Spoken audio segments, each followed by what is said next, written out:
Amém? Enquanto as crianças vão lá fazer o seu cultinho, nós vamos continuar com o nosso culto aqui.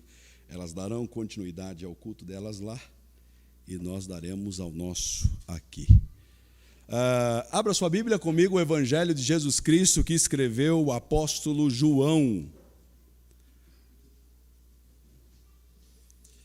Evangelho de João, capítulo de número 18, hoje iniciaremos este capítulo de número 18, vamos do verso 1 até o verso de número 11. Temos o costume de iniciar um livro, uma carta, um evangelho, e expositivamente ir verso a verso, capítulo a capítulo, para que possamos entender, compreender as verdades aqui registradas pelos escritores bíblicos. E o livro que escolhemos, e já estamos chegando no finalzinho dele, é o Evangelho de João. João, capítulo de número 18, verso 1 ao verso 11. Antes de lermos, apenas como introdução, temos estudado esse livro na mesma perspectiva que o apóstolo João ele escreveu esse evangelho.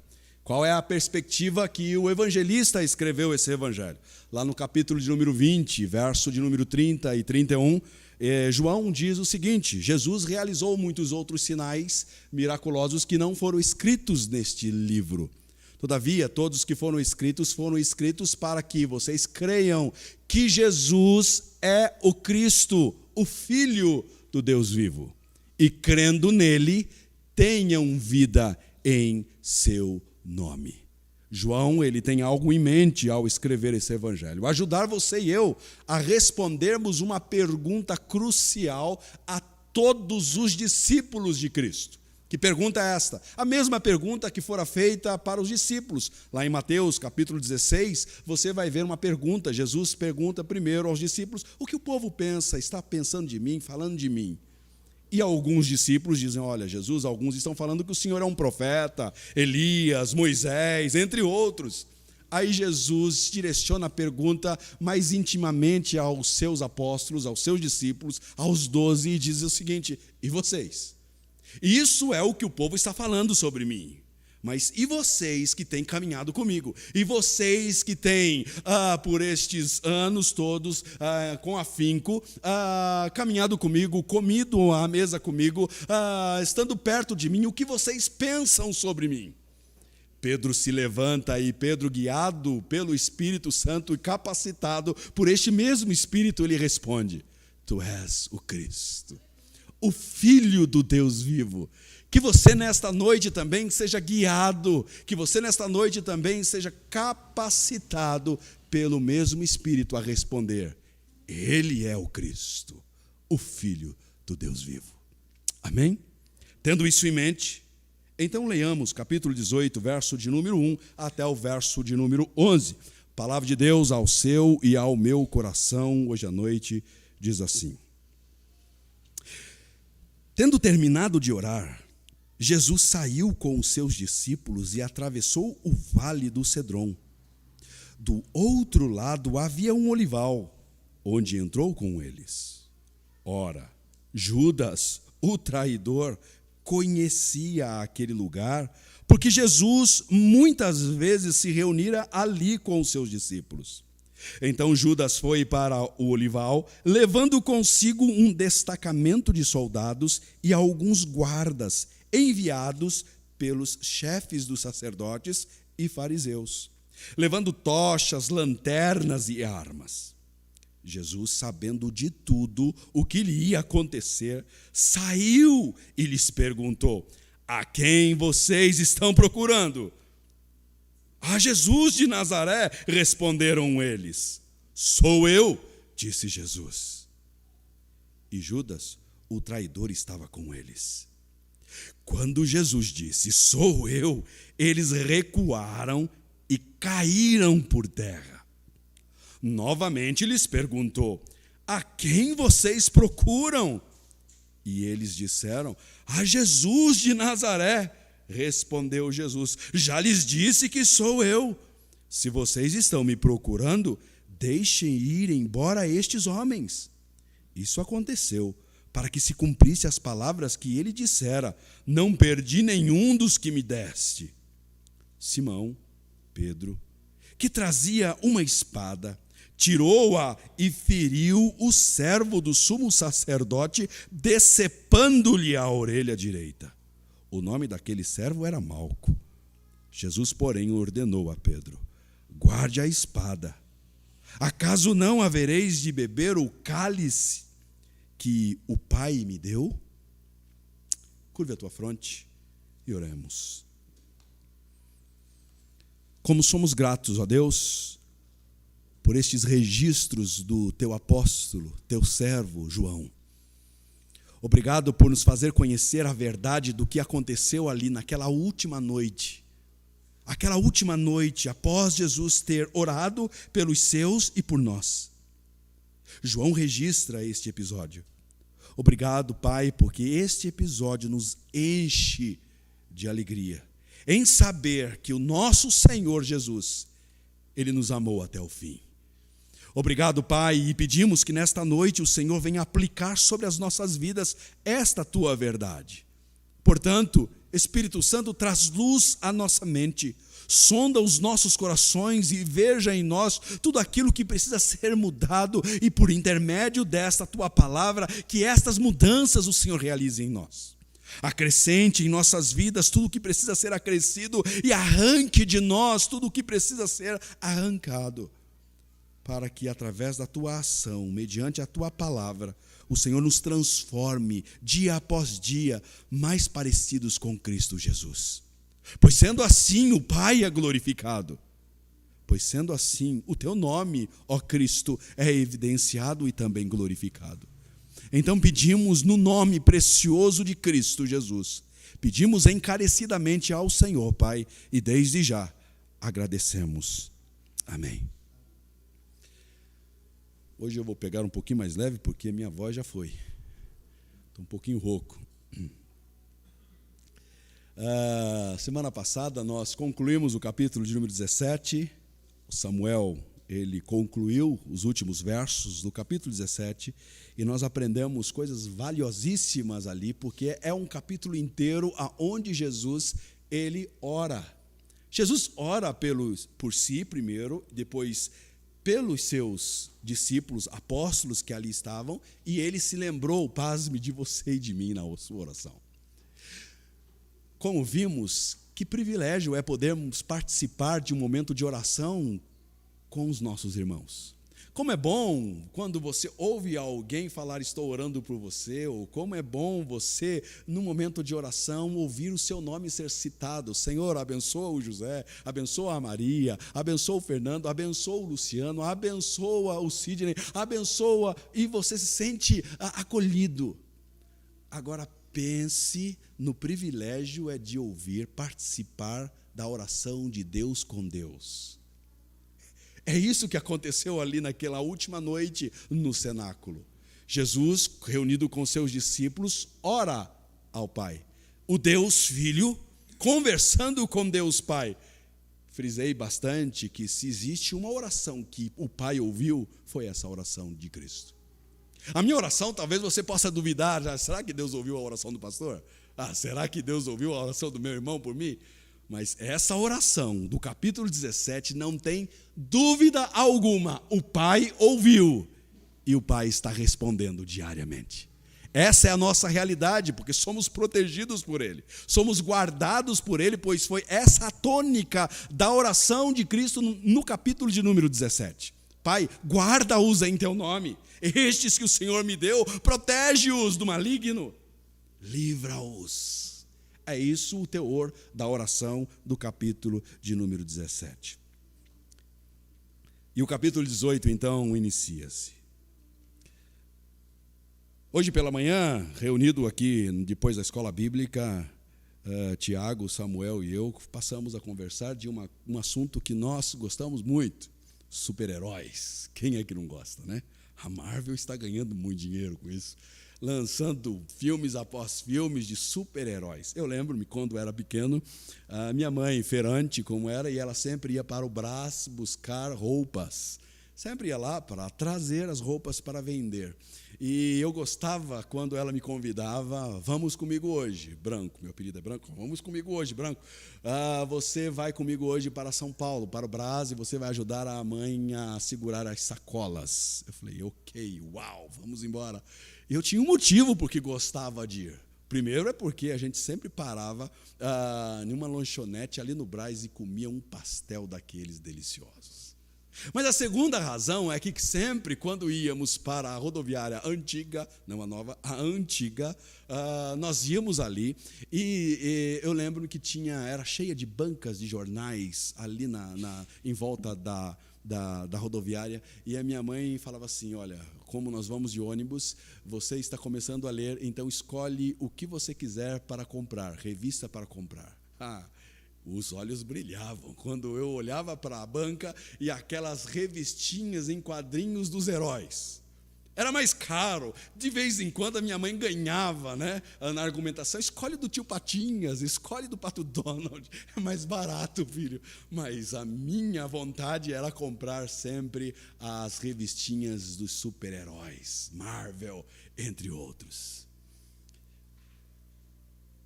Sempre lia aquelas revistinhas e ficava encantado com os heróis, os poderes que eles possuíam. Um homem vestido de bandeira, Capitão América, entre outros, o Hulk, um homem verde que brilhava os olhos, não podia ficar nervoso porque saía como um monstro, mas ajudava os homens a vencer os vilões. Mas tinha um que eu gostava muito, e eu citei hoje de manhã para o Samuel, eu não vi esse super-herói num dos filmes da Marvel lançado agora, que é o Raio Negro. Raio Negro me encantava porque ele tinha um poder fora do comum, muito interessante, e para mim era o super-herói mais poderoso. Esse homem podia erguer coisas pesadas que nenhum outro super-herói era capaz de fazer. Hulk não conseguia erguer o que Raio Negro conseguia. Mas existia um outro poder deste Raio Negro que me impressionava. Era o poder supersônico da sua voz. Se ele abrisse a boca, ele fazia tremer o chão. Ele fazia vulcões entrarem em erupções. Esse Raio Negro era um cara que tinha um poder incrível com sua voz. Dormindo, ele tinha que tomar cuidado para não falar, porque senão a casa onde ele estava dormindo caía sobre ele. Ele tinha que ter um controle incrível com a sua voz, porque senão ele destruía tudo à volta. Legal ver esses super-heróis, não é? Eu sei que você também gostava. Eu sei que também, talvez você não lia os quadrinhos quando era pequeno, mas eu sei que você deve ter ido assistir Guerra Infinita. Eu sei que você deve ter assistido entre outros heróis. Todos nós gostamos de super-heróis. Todos estes são fictícios. Todos estes não passam de invenções humanas. Claro, para nos entreter. Não existe Raio Negro, não existe Homem-Aranha, não existe Superman, não existe outro, se você não gosta muito da Marvel, mas gosta da DC, não existe esses heróis que você está acostumado a ver. Arqueiro Verde, falávamos hoje, Arqueiro Verde dá 10 tiros com sua flecha e mata todo mundo, e ninguém consegue atingir ele. Pasme, ele não tem poder nenhum, apenas uma mira boa. Os outros, Flash, têm um poder, mas nem mesmo ele existe. Agora nós estamos diante aqui de um texto que vai apresentar a você e a mim alguém que deve inspirar em você esse desejo de conhecer esse herói. Veremos isso em 3 partes. Primeiro, vamos ver a pessoa de Judas, que João nos apresenta aqui. Judas, o discípulo que fielmente serve o seu Senhor, mas um Senhor que não é Cristo.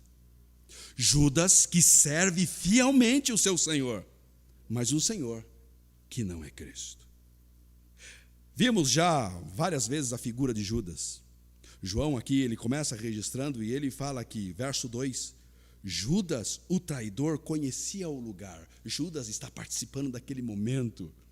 Judas é a figura de alguém que tem um Senhor, mas um Senhor que é os seus ideais, não é Cristo.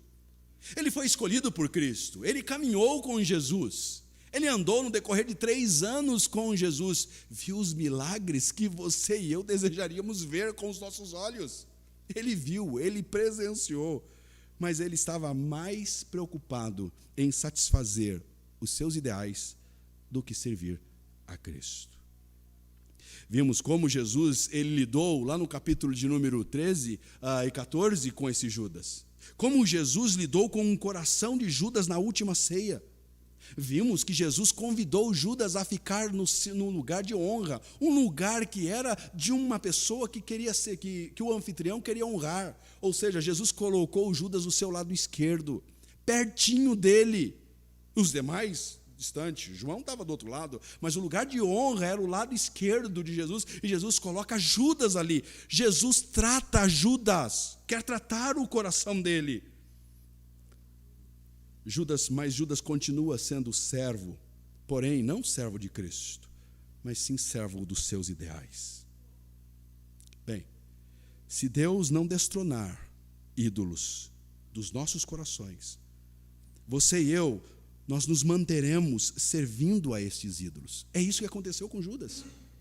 Judas tinha um ideal. Que ideal era esse? Servir a Cristo? Não. Usar Cristo para os seus fins. Usar Cristo para os seus propósitos. Era um homem cheio de ideais. Veja, se existe uma figura de um discípulo exemplar, é Judas. Você não vê absolutamente nada que desabonasse Judas até chegar nesses últimos momentos. Você não vê. Você vê um comentário de João lá, quando a Maria vem e quebra o vaso de alabastro, e diz, ele diz isso porque roubava as ofertas que eram colocadas no gasofilaço. Todavia, João, ele tece esse comentário logo depois, quando já sabia do que Judas foi capaz de fazer. Lá no ano 90 é que ele escreve esse evangelho. Então ele tece um comentário, um título de rodapé. Olha, ele fez isso porque ele roubava. Fique sabendo, tá? Eu adianto para vocês aqui. Mas nenhum dos discípulos sabia quem era Judas. Ninguém imaginava do que Judas era capaz de fazer. Sabe aquela pessoa que você não desconfia? Era Judas. Aquela pessoa que se existe alguém que merece sentar do lado direito de Cristo, quando o trono dele quando o reino dele for estabelecido, não é Tiago e nem João, é Judas. Judas, o discípulo exemplar, cheio de etiquetas, mas o seu coração não servia a Cristo, o seu coração servia a si mesmo, servia os seus ideais. Existia um ídolo dentro do coração de Judas. Todas as vezes que permitimos ídolos se estabelecer no lugar de Cristo, faremos de tudo para usar Cristo e sua igreja para os nossos fins. Quando permitirmos, ou se permitirmos, ídolos se estabelecer, se entronizar no seu e no meu coração, faremos de tudo, inclusive usar Cristo, inclusive usar a sua igreja. Agora não pense que ídolos é apenas aquelas imagens que a gente está acostumado a ver. Não, um escritor, Timothy Keller, ele vai dizer o seguinte: ídolos não é só as coisas ruins, ídolos são as coisas boas que você gosta de fazer. Assistir seriado na Netflix é coisa boa, não é? É coisa boa, só que pode se tornar um ídolo. Seu carro pode se tornar um ídolo.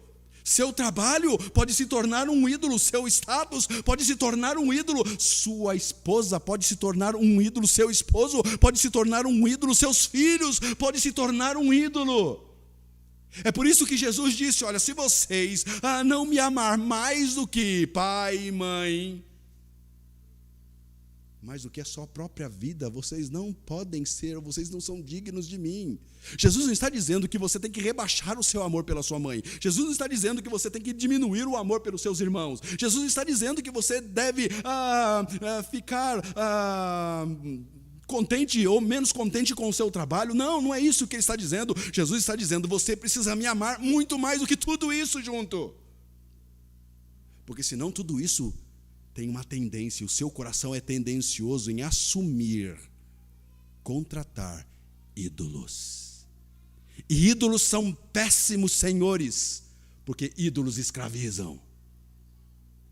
Judas estava escravo. Judas estava escravo. Vimos isso. Judas presenciou os melhores e maiores sinais.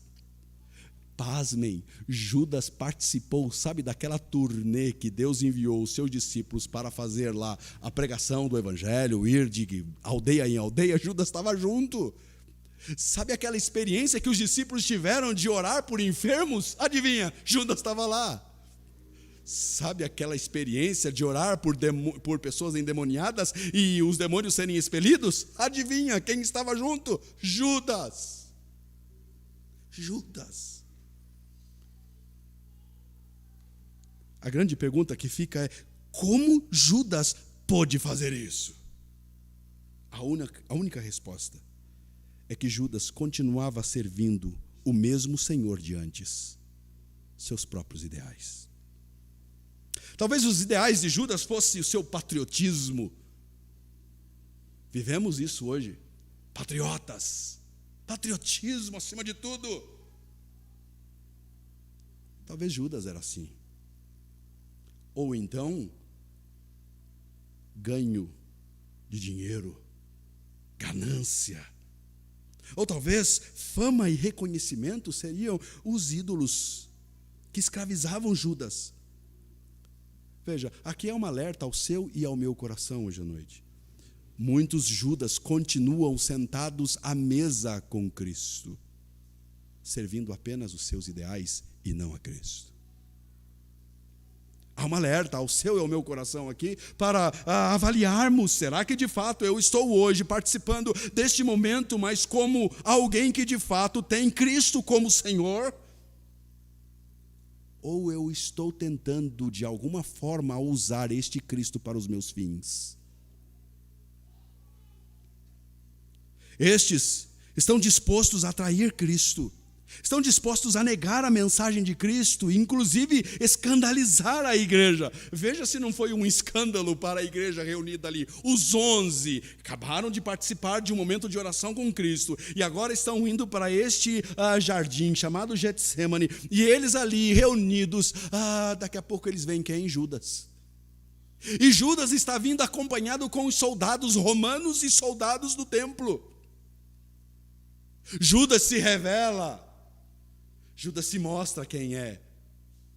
Pense como ficou João naquela hora, porque até então ninguém sabia quem era Judas. Jesus sim sabia, mas eles não sabiam. Imagine o escândalo deles. Como? Judas não.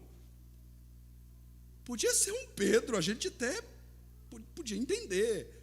Podia ser um Tomé, que não acredita em nada, mas podia ser um Tiago, filho do trovão, que quer fazer descer fogo do céu nos samaritanos. Até poderia ser, mas Judas, não desconfiávamos dele, mas de jeito nenhum.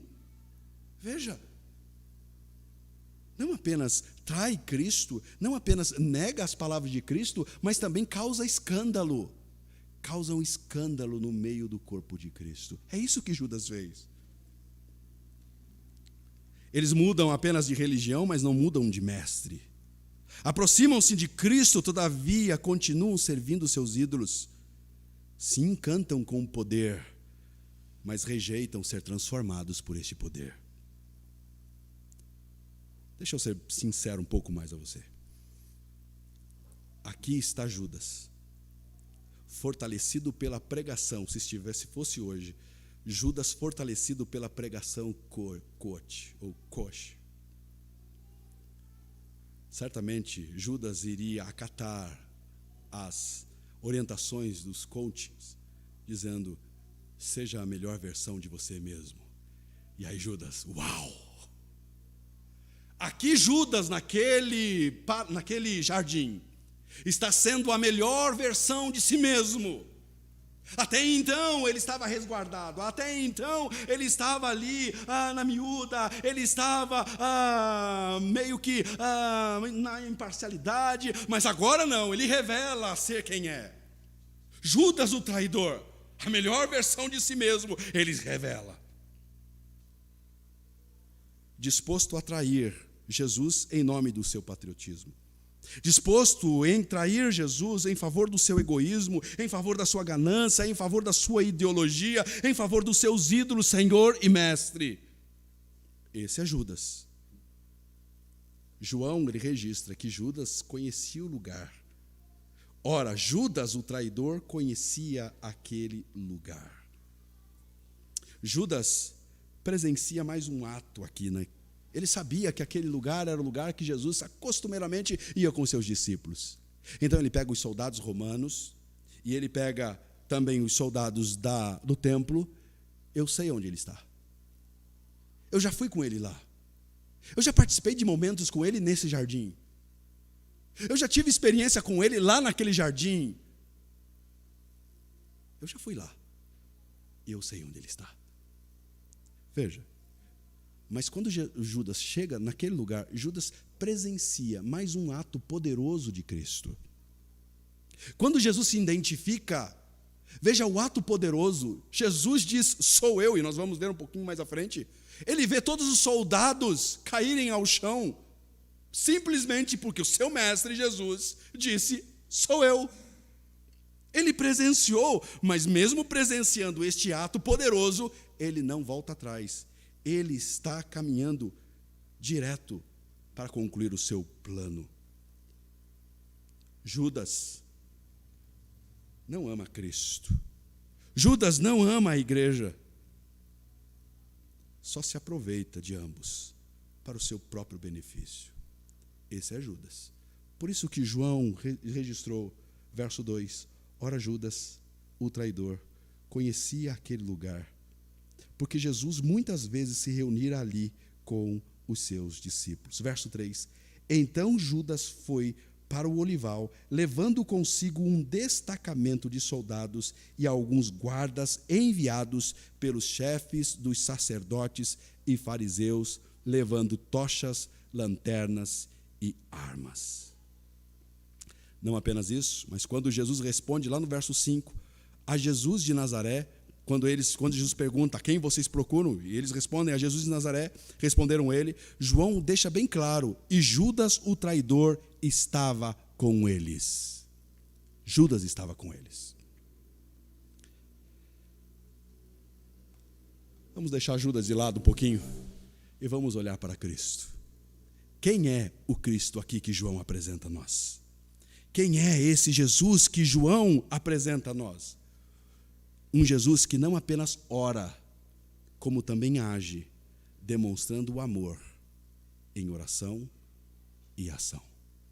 Acabamos de ver no capítulo 17 um Jesus amoroso orando pelos seus, pedindo para que o Pai protegesse os seus. Bem, agora este nosso Jesus, o nosso herói, entra em cena, em ação. Jesus não evita o Getsemane. Ele, se quisesse fugir, ele tinha ido embora. Não tinha deixado paradeiro para Judas. Veja, um lugar fácil para Judas encontrá-lo. Ele não foge daquele lugar. Ele vai precisamente para este lugar, o jardim Getsemane. Ele sabia de tudo. Olha o verso 4. Jesus, sabendo de tudo o que ia acontecer, ele já sabia que Judas ia chegar lá. Ele já sabia que os soldados romanos iam chegar lá. Ele já sabia que os fariseus e os sacerdotes chegariam lá naquele jardim. Sabe o que ele faz? Ele vai de encontro. Ele não é alguém medroso, ele não é alguém desesperado, ele não é alguém que não sabe o que vai fazer ou o que vai acontecer. Ele não é alguém que é pego de surpresa. Ele várias vezes disse aos seus discípulos, vai acontecer isso, eu vou morrer, eu vou entregar a minha vida. Não, ninguém vai tirar a minha vida, é eu que vou entregar ela e depois vou tomá-la de novo. Deixando bem claro aos seus discípulos quem é que está no controle. Bem, os guardas do templo já haviam tentado prender Jesus outras vezes. Se você lembra, lá no capítulo 7, você vai ver um episódio que os sacerdotes pedem para que os guardas do templo fossem prender Jesus. Lembra disso? Capítulo 7, verso 45, 46. Mas quando esses guardas chegam lá e começam a ouvir Jesus, eles ficam impressionados com aquilo que Jesus ensina. Jesus termina o seu sermão, eles vão embora e vão se apresentar novamente para os sacerdotes. Os sacerdotes perguntam: e aí, cadê ele? Vocês não prenderam? A resposta deles foi: como? Ninguém fala como este homem. Ninguém ensina as escrituras como este homem. Veja, os guardas do templo certamente eram judeus, não eram romanos. Eram pessoas que também gostavam de ler a Torá. Eram pessoas que conheciam as profecias. E eles ficaram impressionados com o jeito de Jesus ensinar, porque ensina como alguém que tem autoridade. Como prender esse homem? Imagina só, nem vocês, sacerdotes, nos ensinaram tão bem como ele. Eu entendi as escrituras hoje. Sabe aquela pregação que você senta para ouvir e você fala: entendi tudo. Esses homens estavam exatamente assim. Entendi tudo o que Jesus está ensinando. Impressionados. Bem, os sacerdotes sabiam disso. Então os sacerdotes falam: não vamos mandar só os guardas do templo. Vamos mandar também guardas romanos. E o texto vai dizer, verso de número 3, então Judas foi para o olival, levando consigo um destacamento de soldados. Aqui, soldados romanos. Junto com eles, alguns guardas enviados também pelos sacerdotes. Um destacamento de soldados romanos era aproximadamente aí entre 600 a 1.000 soldados. Veja, 600 soldados. Vários comentaristas vão dizer que talvez não seriam 600 é que estavam ali em Jerusalém, talvez foi 200 a 300, metade de um destacamento foi para este olival, foi para o Getsemane, que seja 300. Quantos estavam ali reunidos com Jesus? 11 e mais Jesus. Quantos soldados que receberam treinamento estavam ali com Jesus? Ninguém. Quando esses homens recebem a missão dos sacerdotes: olha, vão lá, vocês vão prender Jesus e a sua turma. Os soldados: uau, tem briga hoje. Sabe, final de escola, quando tem briga, e a turma fica: briga. Os soldados estavam assim: vai ter briga hoje. Espero que você não tenha participado disso. Mas aqui estão os soldados.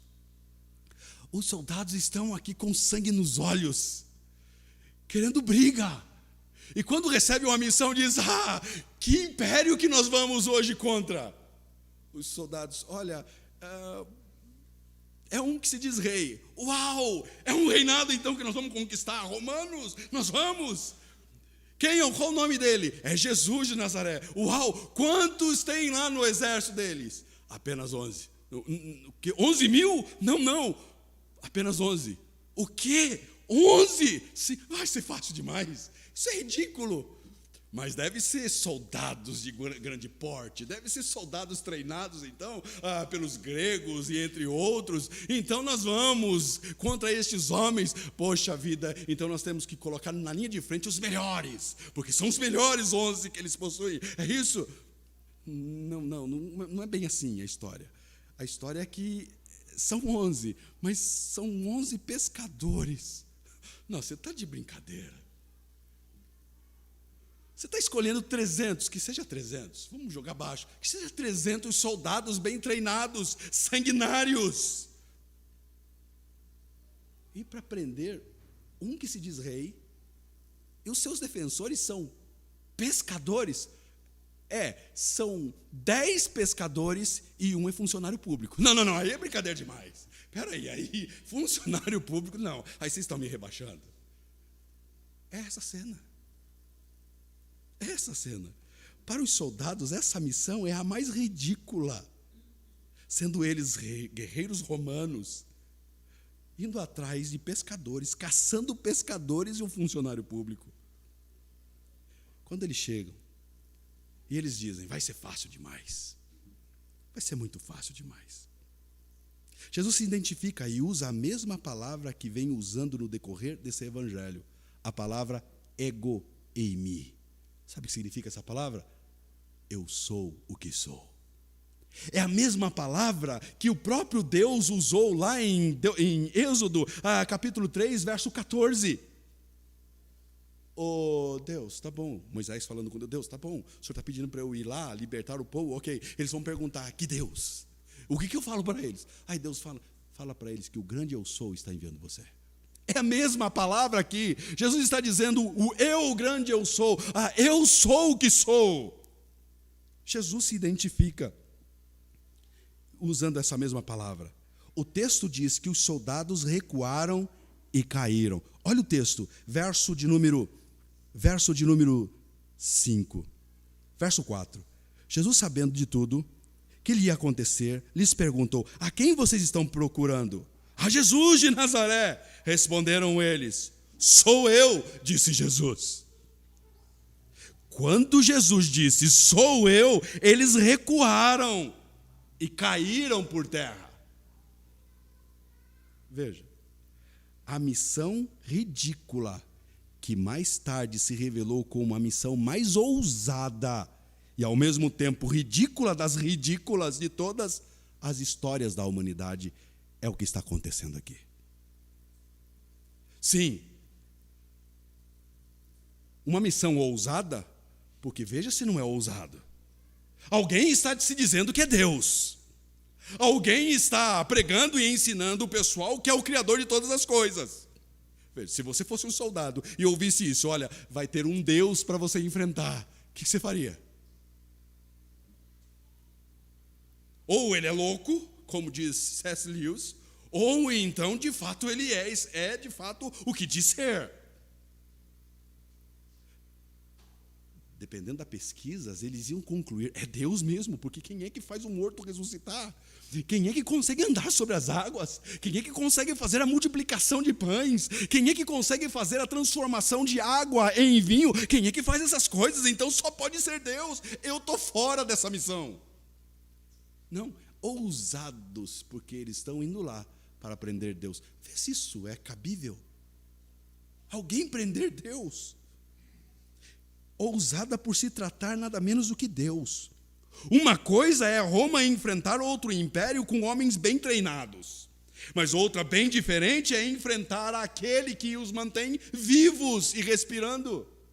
Ousado. Mas ao mesmo tempo que parece ser ousado, é ridículo. Ridículo justamente por se tratar de prender Deus. Onde e como ficaria a história que essa história, eles não seriam capazes de contar a ninguém. Veja, prender Deus, loucura. Ele se entregou. Ele se entregou. Como um soldado romano vai contar para o seu filho: olha, filho, eu estava numa missão uma vez e nós fomos atrás de um Deus. Sabe o que aconteceu? O papai não tinha poder nenhum para prender esse homem. Ele se entregou. Mas pai, então não é mérito algum. Eu sei. Certamente eles não contaram essa história para ninguém. Veja, aqui Jesus dá um pequeno vislumbre do que acontecerá com seus inimigos no final. Imagine a cena. Os soldados vindo, Judas tentando se esconder atrás deles. E quando eles estão indo, encontram uma turminha vindo de encontro com eles. Não está fugindo, está vindo de encontro com eles. E Jesus pergunta: quem vocês estão procurando? E eles dizem: a Jesus de Nazaré. E Jesus responde: sou eu. Homens bem treinados, homens com porte de lutadores, esperando agora um ataque daqueles 11, pés bem firmados, como diz Pedro, sim, com os lombos bem cingidos. Estão esperando o ataque, mas o que vem? Apenas uma voz: eu sou. E apenas esta voz fosse suficiente para fazer com que eles recuassem e caíssem ao chão. Foi suficiente para que eles, soldados que nunca recuam, sempre seguem adiante, sempre vai à frente.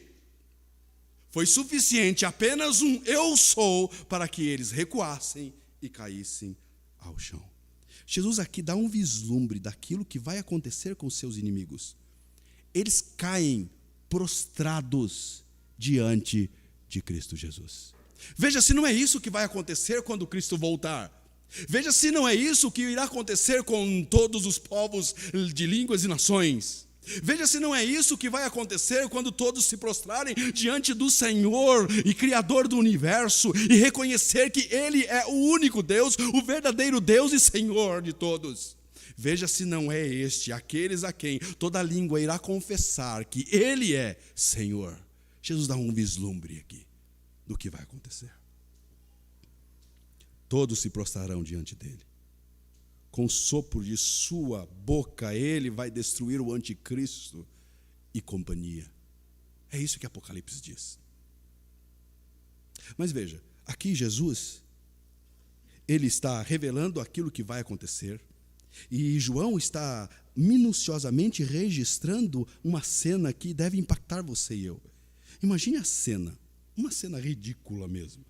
Os soldados, todos eles, tropas romanas bem treinadas e guardas do templo, caindo inexplicavelmente, depois de cair, se levantando, batendo a roupa, não sabendo o que aconteceu, um olhando para o outro, já não estão mais agora com a sua pose de guarda ou de soldado, já perderam ali a sua pose, e agora eles estão desconcertados, e eles estão lá. E aí Jesus novamente pergunta: quem vocês estão procurando?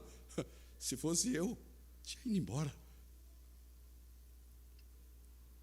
Se da primeira vez que ele perguntou, ele disse, eu sou, e todo mundo caiu, se alguém falar de novo, já pensou, ele vai acabar com todo mundo. Esses homens estão agora já receosos. A quem vocês procuram? E eles, talvez olhando um para o outro, dizendo, Jesus de Nazaré. Eu já disse a vocês, sou eu. Sou eu. Jesus aqui é o contraste de Judas. Judas colocou seus companheiros em perigo. Jesus não. Jesus se entrega para salvar os seus. É isso que ele fez. Jesus acabou de orar no capítulo 17, pedindo, Pai, guarda eles em teu nome. E agora Jesus está em ação, fazendo exatamente isso, guardando os seus. Porque depois de perguntar pela segunda vez, a quem vocês estão procurando? Eles respondem, Jesus de Nazaré. Verso 8, respondeu Jesus, já lhes disse que sou eu. Se vocês estão me procurando, deixem ir embora estes homens aqui. Jesus está protegendo Pedro, Jesus está protegendo Tiago, Jesus está protegendo os demais. Jesus está dizendo para os soldados, olha, vocês estão procurando a mim. Eu já disse a vocês que sou eu, então me leve só, deixe os demais ir embora. Jesus está protegendo os seus, como ele havia dito no capítulo de número 17. Veja aqui, há uma ortodoxia de Cristo unida com a sua ortopraxia. O que é isso? Ortodoxia é a sua doutrina, a sua teologia, o seu ensino. Mas a sua vida não está destoando do seu ensino, da sua teologia. Ele acabou de orar pedindo, Pai, protege, e daqui a pouco ele vai fazer exatamente isso, proteger os seus. Veja, aqui é uma segurança a você e a mim. Esse Jesus é aquele que de fato diz a verdade e cumpre com a verdade. Ele vela pela sua palavra, pelo cumprimento da sua palavra. Ele está tentando mostrar para os seus discípulos que eles estão seguros. E como ele havia dito, nenhum se perderia, a não ser aquele que estava destinado a isso, que é Judas. Há uma segurança aqui a você e a mim. Ele prometeu guardar-nos em um mundo hostil como esse que vivemos. E ele está cumprindo. Ele está nos guardando. Então, aqui Jesus é o contraste deste Judas. Judas coloca os seus amigos em perigo, Jesus protege os seus amigos. Ele não cuidou apenas dos seus amigos naquele momento, como cuidou e continua cuidando dos seus ao se entregar e morrer no lugar deles. Jesus está dizendo assim, Pedro, Tiago, João, eu vou cumprir com a minha promessa. Guardas, deixe eles em paz. Mas em outras palavras, Jesus está dizendo assim, daqui a pouquinho, aquilo que vocês necessitam para ser guardados eternamente pelo meu Pai, será realizado.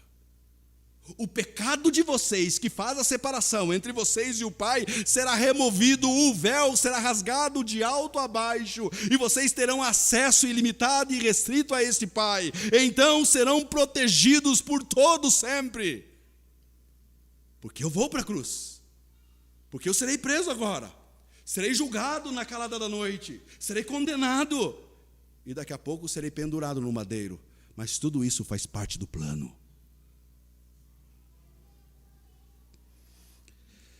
Mas é interessante que Jesus não é apenas o contraste de João, como também ele é o contraste de Adão. Gosto muito de um escritor, John Carson. Ele vai apresentar esse contraste entre Jesus e Adão. Adão estava no jardim, colocado no jardim. Jesus aqui está na sua última noite, também no jardim. Adão é tentado no jardim das delícias, pecou desobedecendo a Deus. Jesus é tentado e pressionado no jardim, que por incrível, ou se é coincidência, o nome do jardim é lugar de prensar azeitonas. Ele está sendo pressionado naquele jardim, mas mesmo pressionado, ele obedece o Pai. Adão no jardim age e produz morte aos homens. Jesus no jardim também age, mas a sua atitude produz vida aos homens. Ele sabe para onde está indo. Se Adão foi o melhor representante colocado lá no Éden, melhor representante entre os homens, saiba que você talvez faria pior do que Adão. Quantas vezes a gente xinga Adão? Adão, mas como Adão foi fazer um negócio desse? Porque Eva fez um negócio desse. Veja, Deus criou o melhor dos melhores e colocou no jardim. Criou a mulher, a melhor das melhores, e colocou no jardim. Se o melhor dos melhores e a melhor das melhores foi capaz de ceder às tentações, o que se daria se você e eu estivéssemos lá? Ele foi o seu melhor representante lá. Sabendo disso, Deus o Pai envia um melhor representante ainda, seu próprio Filho. Veja, meu irmão, você precisa se apegar a este representante, Cristo Jesus. É assim que Jesus protege os seus, colocando em prática aquilo que ele ensinou, aquilo que ele orou. Mas não apenas a figura de Judas e não apenas Jesus Cristo aparece nesse texto, mas também no finalzinho desse texto aparece um outro discípulo, um atirado discípulo, Simão Pedro. Olha o verso 10. Simão Pedro, que trazia uma espada, tirou-lhe e feriu o servo do sumo sacerdote, decepando-lhe a orelha direita. O nome daquele servo era Malco. Bem, sabe aquela ajudinha que você sempre quis dar e quando fez, colocou tudo a perder? Já aconteceu isso com você? Eu estou pensando, vou dar uma força. E quando você vai dar uma força, do seu jeito, do seu modo, achando que está ajudando Deus, você colocou tudo para perder. Seja no seu casamento, seja nos seus relacionamentos entre amigos, seja no seu trabalho, seja onde for. Bem, é exatamente isso que está acontecendo aqui. Depois de tudo que se passou aqui no jardim, Pedro reaparece com mais uma das suas peripécias. A minha avó sempre falava, menino, deixa de peripécias, ou seja, deixa de, ou então de ser danado, né? Sei que não pode falar essa palavra, mas deixar de ser bagunceiro. Aqui está Pedro falando, Pedro fazendo mais uma das suas bagunças, colocando tudo a perder. Jesus por 2 vezes, veja, Pedro está lá, presenciando tudo. Por 2 vezes ele viu e ouviu Jesus falar, sou eu. Pedro viu Jesus indo de encontro com os soldados. Pedro viu Jesus com uma tranquilidade e com uma serenidade tamanha. Ele sabia que daqui a pouco ele ia morrer sereno, calmo, não desesperado. Pedro viu isso no seu mestre. Quando Pedro vê, e praticamente é nesse momento, depois que os soldados vão prender Jesus, antes de colocar a mão em Jesus, é que Judas sai e vem dar um beijo em Jesus, identificando, olha, é realmente ele, falou que é ele e é ele mesmo. E sai Judas de cena. Aí entra Pedro. Pedro olha e tenta enxergar, identificar a pessoa mais vulnerável naquele grupo de soldados. Ele não parte para cima de um soldado romano. Ele sabe que ele não é páreo para eles. Ele olha e vê lá um soldadinho do templo dos sacerdotes. E Pedro fala, é esse aí, essa é minha presa. Pedro sai e pega a sua espada. Alguns dizem que ele tentou mirar a cabeça, errou, cortou a orelha. Outros não, outros vão falar que propositadamente Pedro fez isso, cortou a orelha dele, porque Pedro mirou na orelha direita, e uma pessoa que tem o seu lado direito decepado é uma vergonha. Uma pessoa que tem algum membro decepado não pode jamais entrar no templo, e aqui é um soldado do templo. Então, se Pedro fez isso de caso pensado, ou não fez, porque não tinha habilidade nenhuma com uma faca, ou com uma adaga, ou com uma espada, Pedro fez algo que não deveria fazer, fez besteira. Agora, pense comigo, esse homem que ele escolhe para cortar a orelha, ou que quer tentar agredir, é um homem que é soldado do templo. Pense se talvez este homem não fosse o mesmo que estava lá, no capítulo 7, ouvindo Jesus, enviado pelos sacerdotes para prender Jesus da primeira vez. Este homem ouviu e ficou impressionado com aquilo que Jesus ensinava. Talvez fosse Malco que chegou para os sacerdotes e disse: olha, ninguém falou como ele, ninguém ensina como ele. Agora, Malco estava lá presente, naquele momento, na última noite, tem a sua orelha decepada. Mas antes disso, ele não apenas ouviu agora a voz do mestre ensinando, mas ele ouviu o poder das palavras do mestre. Impressionado e agora paralisado com o mestre. Mas não apenas isso, Pedro, depois de cortar a orelha, Jesus vem e cura a orelha desse, como outros escritores, Mateus, Lucas e Marcos vai registrar, que Jesus cura a orelha de Malco. Mas existem algumas coisas aqui que a gente precisa aprender com Pedro, e como não fazer. Bem, Pedro puxa a espada e faz essa besteira que fez, simplesmente porque ele pensa dar uma ajudinha a Deus. E só pensa dar uma ajudinha a Deus aquele que ainda não se convenceu de que quem está no controle é o próprio Deus. Você só é tentado a dar uma ajudinha para Deus se você ainda não estiver convencido de que o seu Deus está no controle de todas as coisas. Quantas vezes você e eu, nós somos iguais a Pedro? Ainda não estamos convencidos de que este Deus continua no seu trono. O trono dele não está vago. Não tem uma plaquetinha, admite-se Deus para o trono. Ele sempre esteve no trono e jamais sairá do trono. Ele rege tudo. Tudo está no seu controle e nos seus cuidados. Veja, se Pedro tivesse convencido disso, ele jamais puxaria a espada. Ele se alegraria pela proteção que acabou de receber do seu mestre. Ele estaria encantado com o amor do seu mestre. Não apenas orou por segurança e proteção, como demonstrou segurança e proteção a nós outros. Então só pensa em dar uma ajudinha a Deus aquele que ainda não se convenceu de que Deus está no controle. Mas tem uma outra que a gente precisa ler nas entrelinhas. Tem um sentido teológico aqui. E teologicamente aqui falando, somos Pedros, erguendo nossas espadas, quando tentamos garantir nossa salvação por nossos esforços e méritos. Somos iguaizinhos a Pedro, quando pensamos que podemos nos salvar por nossas ações e por nossos méritos. Não, vamos partir para cima então, vamos por nossos méritos e vamos nos salvar aqui. Não, Cristo já realizou a salvação para os discípulos. Há uma verdade aqui, Cristo já realizou a salvação a você e a mim. Não há nada que você possa fazer para ser salvo, Ele já fez tudo o que era necessário. Seus pecados foram expiados. O Deus irado agora se tornou propício a você, favorável a você.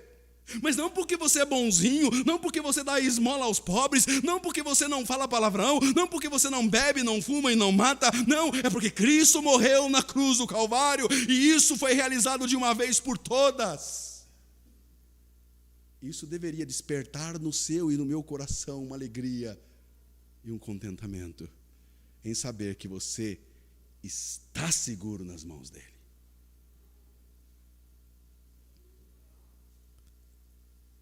Parece loucura o que Pedro faz. Beira até mesmo ridículo. Pedro tentando lutar e enfrentar soldados. Jesus diz a Pedro: Pedro, Mateus vai registrar isso. Guarda a sua espada. Você não sabe que espírito você é? E foi nesse exato momento que Cristo vai lá e coloca a orelha de Malco no lugar. Eu queria ter conversado com esse Malco depois. Não é possível que esse cara não se converteu. É possível que ele se rendeu a Cristo. E se ele estiver no céu, eu vou ter uma palavrinha com ele. Malco, como que foi a sua reação? De ter uma orelha colocada no lugar ali, instantaneamente. Jesus disse para Pedro: Pedro, guarda a sua espada. Aqui nesse campo ela não é necessária. Sua espada não está contra os romanos, Pedro. A sua espada neste momento está contra Deus. Porque o plano é exatamente esse. O plano é: me deixarei ser preso, vão me julgar, e eu vou me submeter ao tribunal dos homens, vão me conduzir para o Gólgota, e eu me deixarei ser morto. Faz parte do plano, Pedro. Quantas vezes você quer dar uma ajudinha para Deus e você esquece que às vezes você está atrapalhando? Você está lutando contra Deus, achando que está lutando a favor, mas está lutando contra o plano. Pedro está lutando contra o plano de Deus aqui.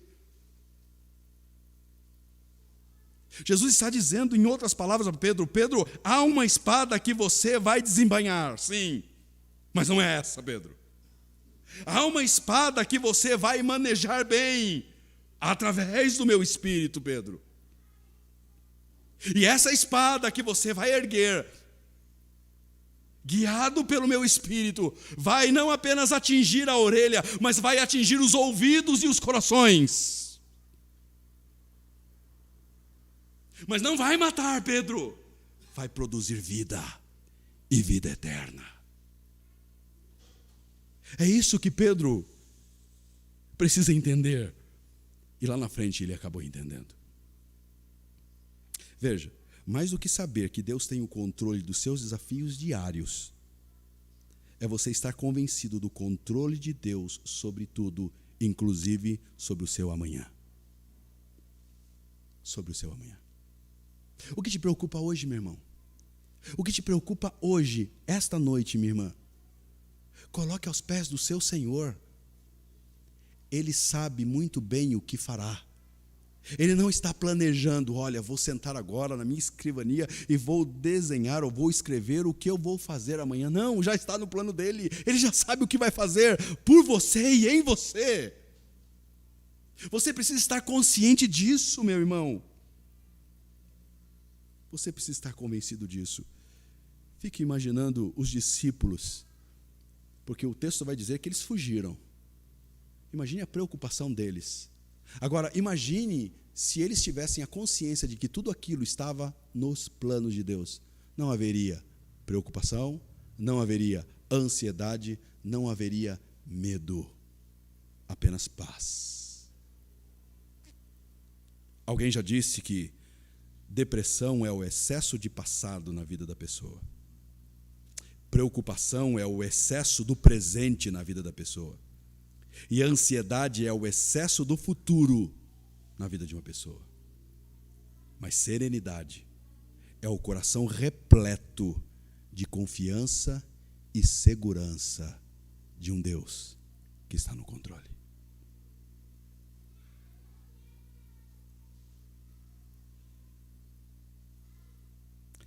Verso 11. Jesus, porém, ordenou a Pedro: guarda a espada. Acaso não haverei de beber o cálice que meu pai me deu? Está tudo no plano, Pedro. Fique tranquilo. Concluo com 3 aplicações. Primeiro, ouça o alerta hoje. Peça para que o Espírito Santo de Deus sonde o seu coração e verifique se há outro Senhor e não Cristo aí dentro. Há algum tipo de ídolo, há algum tipo de Senhor que não seja Cristo que está reinando no seu coração. Saiba que estes ídolos vão escravizar você. Pode até ter a aparência de religião, mas não passa de ídolo. Uma hora ou outra, ele vai cobrar o preço. Não se surpreenda com Judas. Ah, mas como Judas foi capaz de fazer um negócio desse? Como Judas foi capaz de trair o Senhor? Dá uma certa raiva de Judas, não dá? Mas saiba que o seu coração é altamente capaz de realizar ainda coisas piores do que aquilo que Judas realizou, simplesmente por ter um coração governado por um ídolo. Segundo, o herói dos heróis não revelou nenhum poder diante dos seus inimigos para destruí-los. Ele podia fazer. Você acha que ele não poderia escapar daquela prisão? Mas claro. Lá em Mateus, ele fala para Pedro: Pedro, você está partindo para cima, Pedro, você não tem nem habilidade com espada. Pedro, você acha mesmo que se eu não rogasse para o meu pai, ele não enviaria aqui mais de 12 legiões de anjos? Bem, se um guerreiro chamado Miguel foi capaz de fazer um estrago, imagine mais de 12 legiões de anjos, guerreiros vindo em favor de Cristo. Ele poderia escapar ali, ó. Aliás, ele não precisaria nem de anjo. Apenas com o sopro da sua boca, ele desintegraria aqueles soldadinhos de papel. Ele poderia fazer isso. Mas ele não fez. Ele não usou o poder para destruir.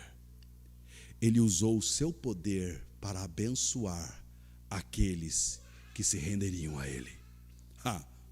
Não sei se estava ali, mas um centurião estava ao pé da cruz. Quando ele morre, aquele centurião olha e diz: verdadeiramente este é o Filho de Deus. Que poder, que majestade!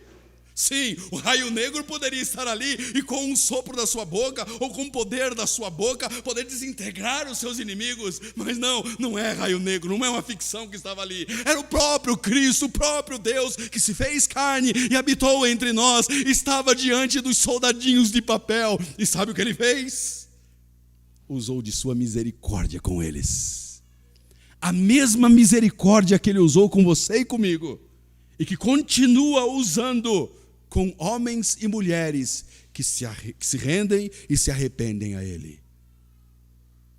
Terceiro e último, diante das inúmeras afirmações e demonstrações do cuidado de Deus, o que você está fazendo ainda com uma espada humana desembainhada?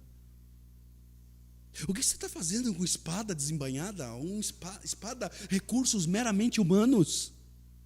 Jesus acabou de ensinar no capítulo de número 16 sobre oração.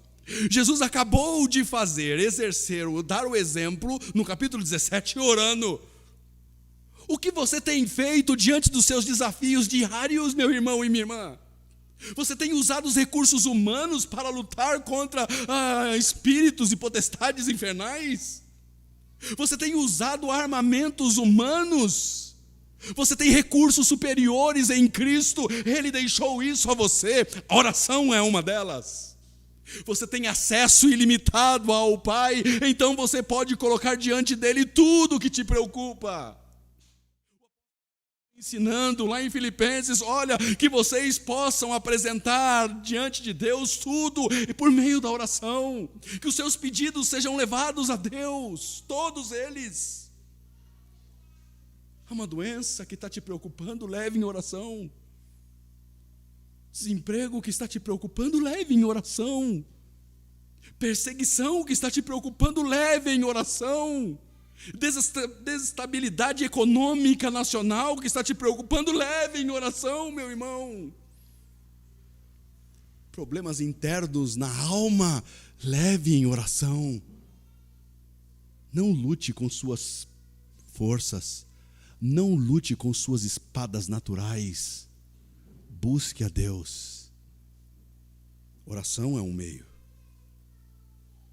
E está disponível a você hoje à noite. A pergunta é: você quer? Curve a tua fronte. Oremos.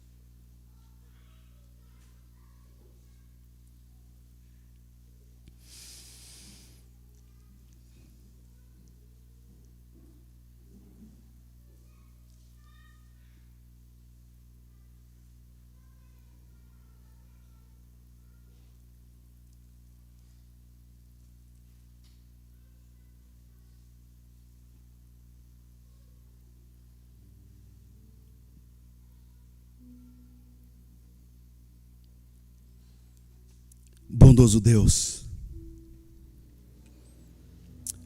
obrigado por ser este Deus presente. Um Deus que em nenhum momento nos desampara.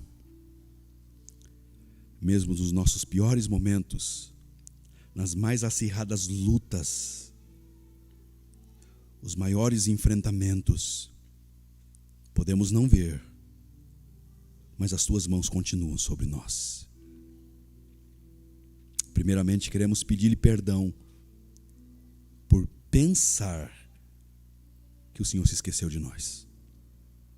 Por passar em nossas mentes a ideia de que o Senhor não nos ouviu, nos abandonou, nos deixou de lado, largou de mão.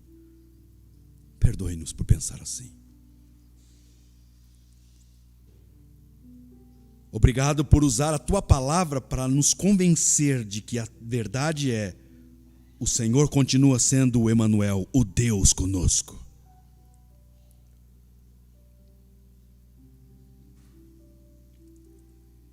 O Senhor continua sendo o mesmo Deus, que é capaz de usar as mesmas dificuldades que achamos que é o fim, usar essas mesmas dificuldades para forjar em nós a pessoa bendita de teu Filho amado. Sabe de uma coisa, Pai? Continue usando tudo o que for necessário para que Cristo seja forjado em nossas vidas. Espírito Santo, tudo aquilo que for necessário ser feito, que o Senhor possa usar e fazer para que Cristo seja glorificado em nós e através de nós. Não nos deixe esquecer do teu amor, Pai. Teu amor revelado a nós, na pessoa bendita do teu Filho amado Jesus Cristo.